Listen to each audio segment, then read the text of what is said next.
హైదరాబాద్ లో జరగబోయే మనీ మంత్ర money manifestation classes కి ఇప్పుడే కాల్ చేసి రిజిస్టర్ అవ్వండి. నమస్కారం. విష్ణు పురాణం చెప్పుకుంటున్నాం. ఇవాళ రెండో భాగంలోకి వచ్చాం. బ్రహ్మ సృష్టి ఏ రకంగా జరిగింది, బ్రహ్మదేవుడు ఎలా భూలోకంలోకి వచ్చాడంటే సృష్టి క్రమం ఎలా ప్రారంభమైందో వింటున్నాము. ఆదివరాహ స్వరూపంతో విష్ణుమూర్తి భూమిని జలాలలోంచి ఉద్ధరించాడని చెప్తున్నారు. భూమిని సముద్రంలోంచి ఉద్ధరించిన తర్వాత మళ్ళీ బ్రహ్మరూపుడై సకల నదీ సముద్ర పర్వత ద్వీపాలను, సురాసుర నరపితృ లోకాలను, గరుడ గంధర్వ విద్యాధర పశుపక్షి మృగాది నానావిధ భూత సమూహమును మునుపటి సృష్టిలాగే సృష్టించి తగిన గుణరూప స్వభావ చేష్టలు కలిగించాడు అని చెప్పగా మైత్రేయుడు విని, గురుదేవ, బ్రహ్మ సృష్టి నువ్వు సంగ్రహంగా చెప్పావు, దాన్ని వివరంగా చెప్పమని అడుగుతున్నారు. అయితే ఇప్పుడు పరాశరులు చెప్తున్నారు, బ్రహ్మ ప్రజాపతి అయి 4 ముఖాలవాడు రాజసగుణ ప్రభావుడు అయి సృష్టిని ధ్యానిస్తూ ఉండగా తమోమయము, తమో మోహము, మహామోహము, తమిష్టము, అంధతమిష్టము అని 5 జగాలకు ముఖ్యభూతములుగా ఆవిర్భవించాయి. 5 రకాల ప్రపంచాలు పుట్టేయట. అవి సక్రమమైన సృష్టికి సాధనాలు కాలేదు. అంతటా ఆత్మజ్ఞాన అజ్ఞానాలలో తామసమైన తిర్యజ్ఞానం, తిర్యక్రోశమైనటువంటి పశువులు, మృగాలు పుట్టేయట. మొదట మనం పుట్టలేదు. అజ్ఞానంతో కూడి ఉండి కేవలము ఏమంటారు, మన ఆహార నిద్ర భయం 5 నాదులు కలిగి ఉన్న మాత్రమే, అవే అజ్ఞానంతో ఉండేవి. ఏం చేస్తాయో అవి మాత్రమే చేయటం, ఆలోచన లేనటువంటి పశువులు, మృగాలు పుట్టాయట. అప్పుడు సాత్విక గుణ ధ్యాన శక్తితోటి అమర సృష్టి కలిగింది. బాగా దేవతల్ని సృష్టించారట. తదుపరి రాజస తామస గుణ సంకేతమైన ధ్యాన సృష్టిగా మానవ సృష్టి జరిగింది. మానవులు రాజసిక తామసిక గుణ సంకలితంగా జన్మించారు. మొదట మృగాలు, జంతువులు పుట్టినాయి, ఆ తర్వాత ఆ దేవతలు పుట్టారు, ఆ తర్వాతే మానవులు జన్మించారు. ఆ పైన కమలభవని సకలావయవముల నుంచి, ఆయన శరీరంలోని అన్ని అవయవాల నుంచి దేవ అసుర మనుజ పితృముఖ సచరాచర భూత సృష్టి జరిగింది. అంటే ఇవన్నీ సంకల్పాలు జరిగినాయి ముందు, ఆ తర్వాత సంకల్పం జరిగిన తర్వాత ఆయన అన్ని అవయవాల నుంచి ఒక్కొక్క అవయవం నుంచి ఒక్కొక్క సృష్టి చొప్పున జరిగి చరాచర భూత సృష్టి జరిగిపోయిందట. తర్వాత ఆయా జాతులు వారి వారి కర్మల కారణంగా పుట్టి హింసాహింసలు, కాఠిన్య మార్తబాలు, నిందానిందలు, ధర్మాధర్మాలు, సత్యాసత్యాలు, జ్ఞాన అజ్ఞానాలుగా కలిగి ఇంద్రియ వ్యాపారాలకు తగిలి నానా విధములైన రూపాలు, జాతి స్వభావ చేష్టాగుణాలు కలిగేటట్టుగా సృష్టించారు. ఇది విని మైత్రేయుడు సగమే అర్థమైంది ఆయనకి, మనకమల్లేని. ఆయన అడుగుతున్నాడు, సరే మానవులు ఏ ఏ జాతులుగా బ్రహ్మావయవాల నుంచి ఉద్భవించారో చెప్పండి అంటే ఆయన చెప్తున్నారు, బ్రహ్మ సాత్విక గుణరూపంగా ముఖం నుంచి బ్రాహ్మణులు, రాజస గుణరూపంగా భుజాల నుంచి క్షత్రియులు, రాజస తామస గుణరూపాన ఊరువల నుంచి వైశ్యులు, తామస గుణరూపాన పాదాల నుంచి శూద్రులు పుట్టారు. వీరిలో బ్రాహ్మణులకు వేదాధ్యయనము, క్షత్రియులకు భూపాలన, వైశ్యులకు వ్యాపారము లేదా కృషి, శూద్రులకు బ్రాహ్మణ భక్తి, కృషి, అన్ని రకాల విద్యలు వీళ్ళకి విహిత కర్మలుగా నిర్ణయించారు. కర్మలు, అన్ని రకాల కర్మలు, బలంతో చేయగలిగే పనులన్నీ మీకు 4వ జాతికి ఇచ్చారట. ఈ 4 కులాల వారు కూడా బ్రహ్మ అవయవాల నుంచి పుట్టినవారే కనుక యజ్ఞాలు చేయటానికి అర్హులే. అంటే ఆ కాలంలో అన్ని రకాల జాతుల వాళ్ళు యజ్ఞం చేసుకునే వాళ్ళట. యజ్ఞాల వల్ల దేవతలకు సంతుష్టి కలుగుతాయి. ఆ దేవతల ఆనందమే ప్రజాభివృద్ధికి మూలం. కాబట్టి యజ్ఞాలు కళ్యాణకారకాలుగా గ్రహించాలి. అందుకనే మనకి కృతయుగం అంతా యజ్ఞాలే ఉండేవంటి, పూజలు కాదు, యజ్ఞమే ప్రతి వాళ్ళు కూడా చేసేవాళ్ళు. పాపకర్మల ఆలోచన లేక, దుర్జనుల పనులు విమర్శించక, ధర్మ మార్గం తప్పక, నింద వచ్చేటువంటి ఏ పనులు చేయక, ఇతరుల పొగడ్తలకు పొంగక ప్రవర్తించే నరులు సురలతో సమానులు. వీళ్ళు దేవతలతో సమానం. సరిగ్గా ఉండాలి ప్రవర్తన, నియమావళి అన్నమాట ఇది. ఇలా ప్రవర్తిస్తే మనం దేవతలతో సమానమైపోతామని. తాము చేసిన దానముల ఫలంగా మోక్షాన్ని మానవులు పొందుతారు. శ్రద్ధగా ఆచారాన్ని పాటిస్తూ ఎవరిని బాధించక, తాము ఎలాంటి బాధలు పొందక నిర్మల మనస్కులై విష్ణుభక్తి పరాయణులుగా జీవించేవారు బ్రహ్మ ప్రత్యేకించి సృష్టించిన వారిని గ్రహించండి. తామస గుణంతో లోభమోహాలకి లొంగి, పుణ్యక్రియల ఆలోచన లేక, రోగాలకు చిక్కి, పాపపుణ్యాలతో నలుగుతూ పామరులుగా ఉండేవారుగా బ్రహ్మ కొందరిని సృష్టిస్తాడట. కొందరు పుణ్యాత్ములు, కొందరు పాపకర్మలు, కొందరు పాలకులు, కొందరు సేవకులు, కొందరు మాననీయులు, కొందరు సంపన్నులు, ఇంకొందరు దరిద్రులు బ్రహ్మ సృష్టిలోనే ఉంటారు. భగవంతుడే బ్రహ్మే అట్లా రకరకాలుగా సృష్టిస్తాడు. వీళ్ళు తమ తమ కర్మల్ని అనుసరించి ఇప్పుడు ధనవంతుడు ధనహీనుడుగాను, ధనహీనుడు ధనవంతుడుగాను మారే అవకాశం ఉంది. ఆయనే పుట్టిస్తాడు పేదవాడిని. పేదవాడు గొప్పవాడు అవడా అవుతాడు, అయిన వాళ్ళని చాలా మందిని చూస్తాం కదా. అట్లాగే పుణ్యాత్ములు పాపకర్మలు అవుతారు, పాపాత్ములు పుణ్యకర్మలు అయ్యే అవకాశం ఉంది. కార్తీక పురాణం దీన్ని ప్రతిపాదిస్తుంది.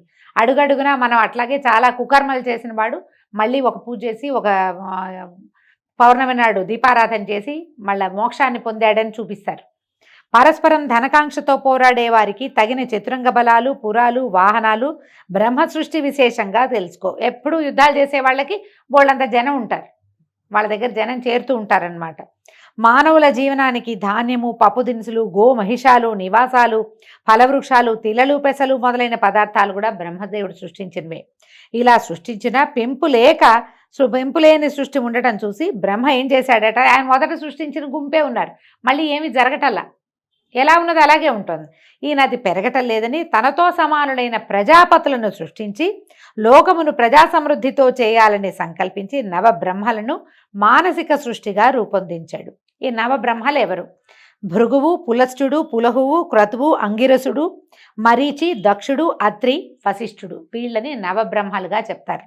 తర్వాత వీళ్ళకి భార్యల్ని కూడా సృష్టించాడు. వీళ్ళకి వరుసగా చూడండి, ఖ్యాతి, భూతి, సంభూతి, క్షమ, ప్రీతి, సన్నపి, ఊర్జ, అనసూయ, అరుంధతి అనే కన్యకల్ని కూడా సృష్టించి ఈ నవబ్రహ్మలకి సక్రమంగా లైన్ ప్రకారం అన్నమాట. భృగువుకి ఖ్యాతి, పులస్త్యుడికి భూతి, అట్లా లైన్ ప్రకారము వీళ్ళకి కన్యలను సృష్టించి వివాహాలు చేశాడు. అలాగే సనకాది యోగులను మానస సృష్టిగా జన్మించాడు. సనక, సనందన, సనత్కుమార, సనత్ సుజాతులు బాలుర రూపంలో ఉండేటువంటి మునులుగా వీళ్ళని నలుగురిని సృష్టించి వీళ్ళని సృష్టి చేయమంటే వాళ్ళు ఒప్పుకోలేదట. సంసార విముఖులై బ్రహ్మ విద్యాపారంగతులై తపశ్చర్యకి జీవితాలు అంకితం చేసి ఆ మహాత్ములైపోయారు వాళ్ళు. తర్వాత పద్మాసుని కనుబొమ్మల నడుము నుంచి కామినీ సహితుడై మధ్యాహ్న భాస్కరుడిలాగా ఫాలాక్షుడైన రుద్రుడు ఉద్భవించాడు. ఆ అర్ధనారీశ్వరుడి వెంట మరో 10 మంది పుట్టారు. వాళ్లే ఆ 10 మంది మొదట పుట్టిన రుద్రుడు కలిసి ఏకాదశ రుద్రుడు. తర్వాత బ్రహ్మ ఏం చేశాడట, ఒక పుత్రుణ్ణి, కుమారుణ్ణి సృష్టించుకున్నాడు. అతని పేరు స్వయంభువ మనువు. అయితే శక్తియుక్తులకు అతను తండ్రి లాంటి వాడే, బ్రహ్మదేవుడు లాంటి వాడే ఈ మనువు. ఇతను శతరూప అనే కాంతని పరిగ్రహించాడు. ఆ వధూవరులకు ప్రియవ్రతుడు, ఉత్తానపాదుడు అని 2 కొడుకులు కలిగారు. ప్రసూతి, ఆకూతి అనేటువంటి 2 కూతుళ్ళు కూడా కలిగారు. దక్షుడు ప్రసూతిని, రుచికుడు ఆకూతిని చేపట్టారు. వాళ్ళకి యజ్ఞుడనే కుమారుడు కలిగాడు. అతడు దక్షిణయందు యాములు అనేటువంటి కొడుకులు 12 మంది పుట్టారు. యాములు అనే పేరు కలిగినటువంటి 12 మంది కుమారులు పుట్టి వాళ్ళు దేవగణాలు అయ్యారట. దక్షుడికి ప్రసూతి యందు 24 మంది కూతుళ్ళు జన్మించారు. అయితే ఈ 24 మందిలో వీళ్ళలో 13 మంది పేర్లు చెప్తున్నారని చూడండి. మనం పేర్లు పెట్టుకోవచ్చు ఇవి చక్కగా. శ్రద్ధ, లక్ష్మి, ధృతి, తుష్టి, పుష్టి, మేధ, క్రియ, బుద్ధి, లజ్జ, వపువు, శాంతి, సిద్ధి, కీర్తి అనే 13 మందిని ధర్మువు అనేటువంటి దైవగణాల్లో ఒకడైన వాడికి ఇచ్చి వివాహం చేశారు. ఖ్యాతి, సతి, సంభూతి, స్మృతి, ప్రీతి, క్షమ, సన్నపి, అనసూయ, ఊర్జ, స్వాహ, స్వధ అనే 11 మందిని వరుసగా భృగువు, భవుడు, మరీచి, అంగిరసుడు, పులస్త్యుడు, పులహుడు, క్రతువు, అత్రి, వశిష్ఠుడు, అగ్ని, పితృదేవుడు వరించారు. తదుపరి కల్పారంభ సమయంలో బ్రహ్మ అంకం నుంచి ఒకరిని పుట్టించాడట. ఆయన ఒళ్ళో ఇంచి తొడమలో ఇంచి ఓడిలో ఇంచి ఒకడిని పుట్టిస్తే అతని పేరు నీలలోహితుడట. ఆ పుట్టిన వెంటనే ఆ శిశువు నాకు ఏడిచేట, నాకు పేరేమిటి అని అంటే రోధించటం వల్ల అతనికి రుద్రుడు అని పేరు పెట్టారట.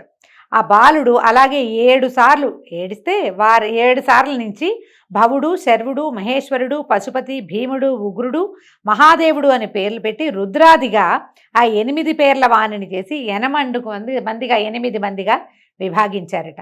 ఈ 8 మంది ఎవరు? బ్రహ్మదేవుడి నుంచి జన్మించిన రుద్రులు సూర్యుడు, జలము, పృథ్వీ, వాయువు, అగ్ని, ఆకాశము, దీక్షితుడు, చంద్రుడు అనే శరీరాలుగా ఉండేటట్టుగా చేసి వరుసగా వాళ్ళకి మళ్ళీ భార్యల్ని సృష్టించాడు. ఇదంతా బ్రహ్మ సృష్టేనండి. వాళ్ళకి సువర్చల, ఉష, సుకేసి, శివ, స్వాహ, దిక్కు, దీక్ష, రోహిణి అనేవారికి భార్యలుగా చేశాడు. వీళ్ళకి వరుసగా భార్యల్ని సృష్టించాడు. అష్టమూర్తి అయిన రుద్రునకు మేనకా హిమవంతులకు జన్మించినటువంటి ఆదిశక్తి పరమేశ్వరి గౌరీ సతిగా ప్రస్తుతి పొంది భార్యగా అయింది. మొట్టమొదట అయినటువంటి రుద్రుడికి సతీదేవి భార్య అయింది. భృగువుకి ఖ్యాతి యందు ధాత, విధాత అని 2 కొడుకులు కలిగారట. లక్ష్మి అనే కూతురు కూడా భృగు, అందుకనే భార్గవి అంటారు లక్ష్మీదేవిని. భృగు నందనగా చెప్తారు. భృగుకి మొదట లక్ష్మీదేవి జన్మించింది. ఆ లక్ష్మిని శ్రీహరికి ఇచ్చి వివాహం చేశాడు. అప్పుడు మైత్రేయుడు అడిగాడు. మనకు వచ్చే ఆలోచనే మైత్రేయుడికి కూడా వచ్చింది. లక్ష్మికి ఆవిడ క్షీరసముద్ర రాజతనయ కదా, పాలకడల్లో నుంచి పుట్టింది బంగారు తల్లి. అయితే మీరు భృగుపుత్రిక అని చెప్తున్నారు, ఇదేమి వింత అని అడిగితే ఇప్పుడు ఈ సమాధానం చెప్తున్నారు మైత్రేయ. సర్వభూతమయుడైన వాసుదేవుని మాయాశక్తి లక్ష్మీ రూపంతో అతనికి తోడుగా ఉంటుంది కనుక లోకాలకి సంపద కలిగించేవైన పరికరాలన్నీ శ్రీచిహ్నాలే అని చెప్పతగినవి. ఇంతెందుకు, లోకాలలో చరాచర భూతకోటి యందు అందమైన స్త్రీ రూపాలన్నీ లక్ష్మీ రూపాలే. దాన్ని మన అమ్మాయి మంచి కళగా ఉంది, లక్ష్మీ కళ అని చెప్తాం కదా, లక్ష్మీదేవి అలా ఉంటుందన్నమాట. పురుషాకారాలని, అందమైన పురుషాకారాలన్నీ హరిమయములనే గ్రహించు. పాలకడలిలో పుట్టిన రమాదేవి వాసుదేవుని దేవి అయి లోకంలో ప్రసిద్ధి పొందటం వేదవాక్కు. ఆ వృత్తాంతం మరీచి బ్రహ్మముఖత నేను విన్నది చెప్తానంటున్నాడు. ఇంకో వృత్తాంతంలోకి వెళ్ళింది. ఇందులో కొన్ని అసంబద్ధంగా అక్కడ అలా ఉంది ఇక్కడ ఇలా ఉంది అని అనిపిస్తుందండి. ఇవేంటంటే ఒక్కొక్క కల్పంలో జరిగినవి, కథలు కథలుగా చెప్పుకున్నవి, ఆసక్తికరంగా ఉన్న కథలని ఒక చోటకి చేర్చబడతాయి. ఒక కల్పంలో ఈ కథ, ఇంకో కల్పంలో ఇంకో కథ, కొంచెం డిఫరెన్స్ తోటి కనిపిస్తుంది. అందుచేత కొంచెం ఎక్కడో ఒక కనెక్టివిటీ పోయిందని మనం భావిస్తాం, కానీ కనెక్షన్ ఉంది, అంత ఎక్కువగా లేదు అంతే.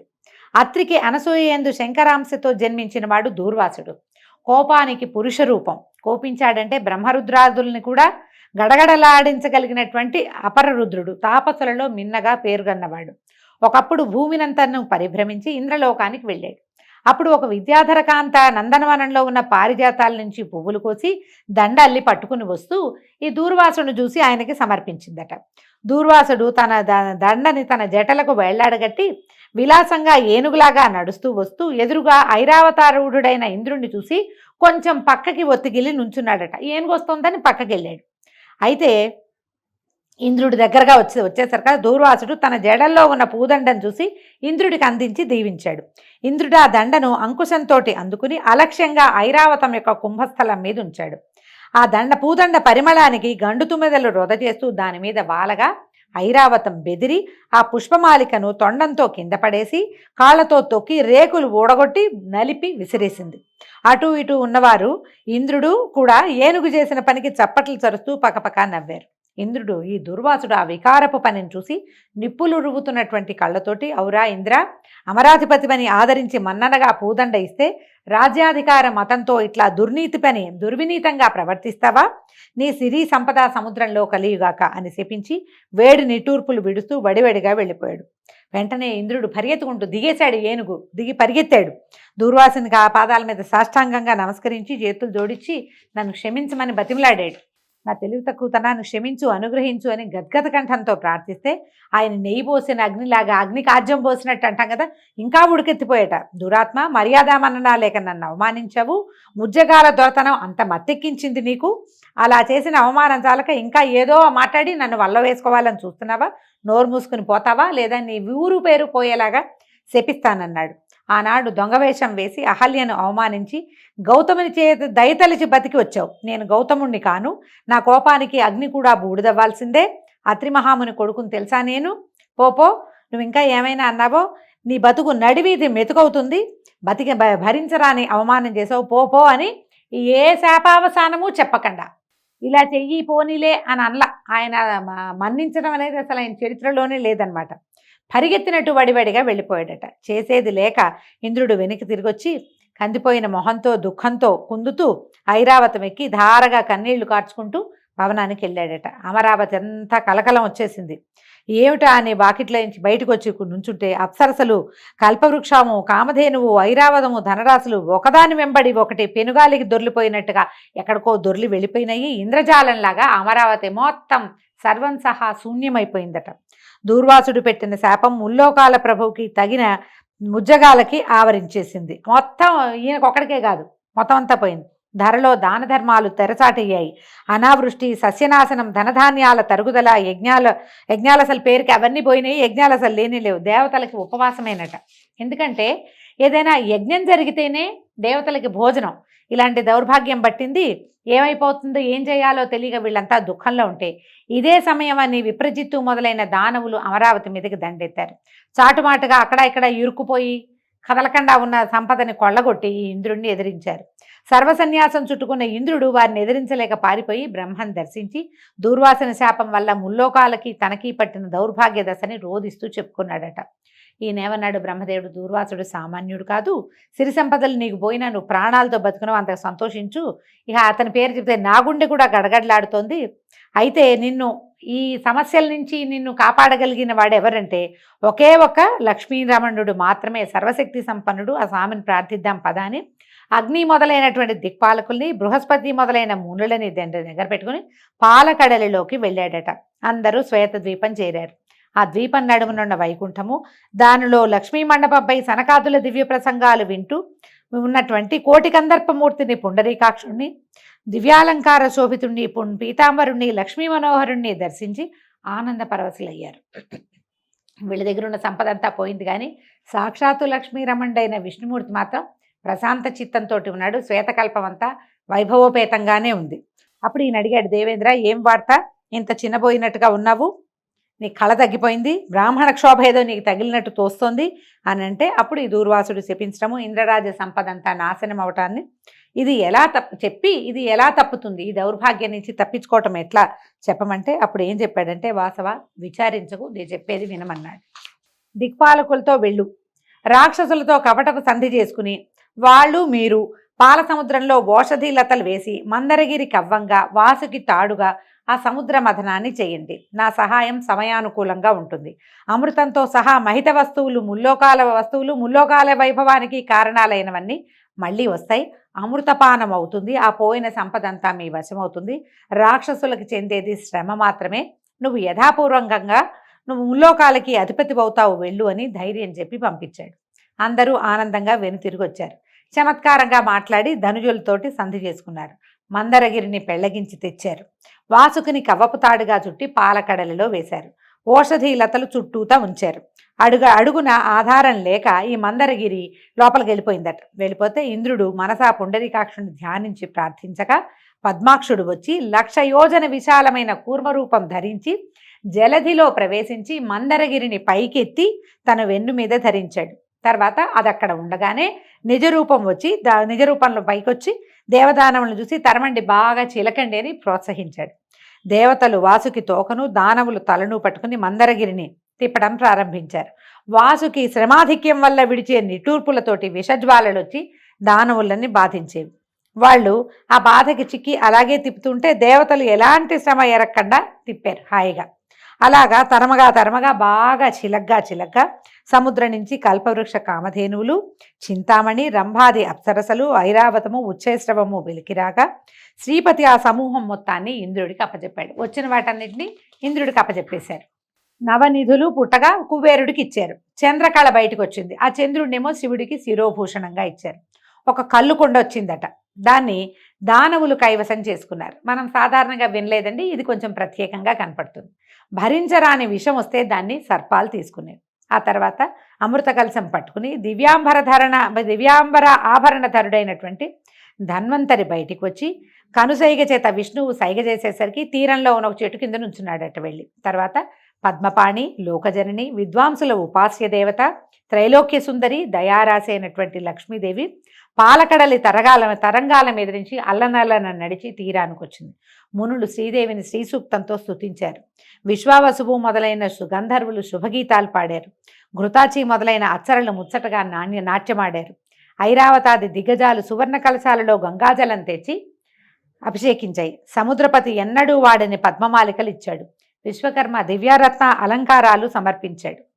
బ్రహ్మరుద్రాది దేవతలు దివ్యమాల్య అంబరాలతో, మాల్యాంబరాలు అంటే మాలలు, వస్త్రాలు కూడా చందనము తీసుకొచ్చి అలంకరించారు అమ్మని. ఇలాగా మహావిభవాభిరామ అయిన ఆ దేవదేవిని దేవదేవుడు పరిగ్రహించి వక్షస్థల నివాసినిగా చేసుకున్నాడు. ఆమెను ఎత్తి తన హృదయంలో ప్రతిష్ఠ చేసుకున్నాడు. మొదట ఆవిడ బయటకు వచ్చినప్పుడే అమ్మ నిత్యానపాయిని అయి ఆయన వక్షస్థలాన్ని ఆశ్రయించి ఉన్నదట. తర్వాత ముల్లోకాలు సకల సంపద్వృద్ధిని పొంది కళకళలాడాయి. శ్రీహరి తనకు శత్రువులైన దానవులకు తృణమైనా చేరనీయక జలధిలో సంభవించిందంతా తన అనుచరులైనటువంటి దేవతలకే సంక్రమింపచేశాడు. అప్పుడప్పుడు ఇది అన్యాయం కదా అనిపిస్తుందండి. ఏమీ ఇవ్వలేదు, వాళ్ళతో చిలికిచ్చాడు కానీ వాళ్ళకి ఏమి ఇవ్వలేదు, పక్షపాతిగా ప్రవర్తించాడు అనిపిస్తుంది. భగవంతుడు స్వపక్షపాతిగా ఉండటం మరి సహజమేనేమో, ఆయన సహజ లక్షణం అయి ఉంటుంది. అంతలో విప్రజిత్తి మొదలైన దానవులు గుమికూడి ఉరికి అమృత కలశం తీసుకుపోయారు. దేవతలు బికమొహాలతో చూస్తూ నుంచున్నారు. శ్రీపతి వెంటనే మోహిని రూపంతో దానవుల వద్దకు వెళ్ళి వాళ్ళని మోహ విభ్రాంతుల్ని చేశాడు. చిరునవ్వు, చిలికి చూపులు, హంస నడకలు, చేసంజ్ఞలు మొదలైన విలాసాలు ప్రదర్శించే ఆ మోహినిని చూసి ముగ్ధులైపోయారు. దానవుల మాట చెప్పనే అక్కర్లేదు. తమ వద్ద అమృత కలశం ఉందన్న విషయమే మర్చిపోయి పరవశులైపోయారు. ఆ అవస్థలో మోహిని వారి వద్దనున్న అమృత కలశం తీసుకొని పోయి దేవతలకు పంచిపెట్టింది. అమృతపానంతో ఇంద్రుడు రెట్టించిన బలపరాక్రమాలు కలిగిన వాడయ్యాడు. వజ్ర ప్రయోగంతో దానవులను హడలగొట్టగా చేసేది లేక దానవులంతా పాతాళానికి పారిపోయారు. మందర పర్వతాన్ని మునుపటి చోటుంచి వాసుకుని ప్రశంసించి పంపించి దేవతలు తమ స్థానాలకి వెళ్ళిపోయారు. ఆ తర్వాత ఇంద్రుడు లక్ష్మీకాంతునికి నమస్కరించి ఆ స్వామి కరుణ చేత ముల్లోకాల పాలనాధికారాన్ని పొందాడు. సూర్యుడు ప్రసన్న దీప్తిమంతుడై ప్రకాశించాడు. గ్రహతారక గణాలు యథాపూర్వకంగా వెలసిల్లాయి. అగ్నిహోత్రాలు దక్షిణార్చులతోటి వెలిగాయి. భూతకోటి హృదయం ధర్మజ్ఞానంతో విలసిల్లింది. భూమండలము అనావృష్టి దోషము, తర్వాత రాచ దురుసుతనము పోయి సస్య సమృద్ధితోటి ప్రజాభివృద్ధితోటి రాణించింది. అంటే ఈ సముద్రం చిలకటం వల్ల కేవలం దేవతలకి దానవులకే కాదు సమస్త ప్రపంచానికి కూడా ఈ లక్ష్మీ సమృద్ధి కలిగిందని చెప్తున్నారు. సకల లోకాలు సంపత్కరాలయ్యాయి. ఈ విధంగా లక్ష్మీ విలాసం వల్ల లోకాలన్నీ నిండుకుండలయ్యాయి. ఇంద్రుడు శ్రీకాంతుని అనుమతితో అమరసమేతుడే అమరావతికి వెళ్ళి సమధిక కళతో ధర్మ మార్గాన్ని ప్రవర్తిస్తూ ఉన్నాడు. నిత్యము తనని ఉపాసిస్తున్న ఇంద్రునకు మహాలక్ష్మి ప్రత్యక్షం కాగా సాష్టాంగ నమస్కారం చేసి చేతులు ముగిచి ఇంద్రుడు ప్రస్తుతించాడు అమ్మవారిని. అయితే ఏమిటి, ఇదే మనం ఇంద్రస్తుతము, మనం నమోస్తు మహామాయే శ్రీపీఠేశ్వర పూజితే అని ఒక స్తోత్రం చదువుకుంటాం. ఇంద్రకృత మహాలక్ష్మి అష్టకం అది ఈ సమయంలో పుట్టిందనమాట. అందుకని మహాలక్ష్మి అష్టకం చేసుకున్న వాళ్ళకి లక్ష్మీ కటాక్షం సుప్రసన్నంగా ఉంటుందని చెప్తారు. మనం లక్ష్మీ అష్టోత్తరం చదువుకుంటాం కదా, అలాగే ఈ అష్టకాన్ని కూడా చదువుకుని కృతార్థులు కండి అని చెప్తున్నారనమాట. అయితే నువ్వు చాలా గొప్పదానివమ్మ, మమ్మల్ని రక్షించు, కాపాడు అని చెప్తే ఇప్పుడు ఈయన ఏమన్నా అడిగాడో చూడండి. ఇతను ఇంద్రుడు ప్రార్థించిన ప్రార్థనకి అమ్మ లక్ష్మీదేవి ఎలాంటి ఇవి ఇచ్చిందో చూడండి. ఇంద్రుడు అడుగుతున్నాడు, నేను నేర్చిన విద్యలందు, శరచాప ఖడ్గాది సాధనములయందు, చతురంగ బలములయందు, గోమహిషాదులయందు, అవి గల ప్రదేశములందు, మణికనక వజ్రాలంకారాలయందు, పరిమళ ద్రవ్యములయందు, నా పుత్రమిత్ర కళత్ర బంధువులయందు, శక్తి గుణ ఇంద్రియములందు, రాష్ట్రాలలో, దుర్గాలలో, రాజధానులలో, క్రీడావిహార ప్రదేశాలలో, నా శరీరమునందు కూడా నీవు దయగా ఉండు నాతోటి అని నా కోరుకున్నాడట.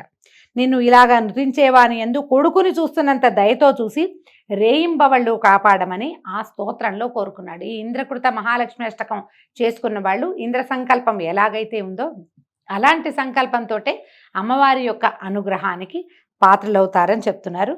ఈ విధంగా ఇవాళ రెండో భాగం చెప్పుకున్నామండి. రేపు ఉదయం మళ్ళీ విష్ణు పురాణం 3వ భాగంతో కలుసుకుందాము. నమస్కారం.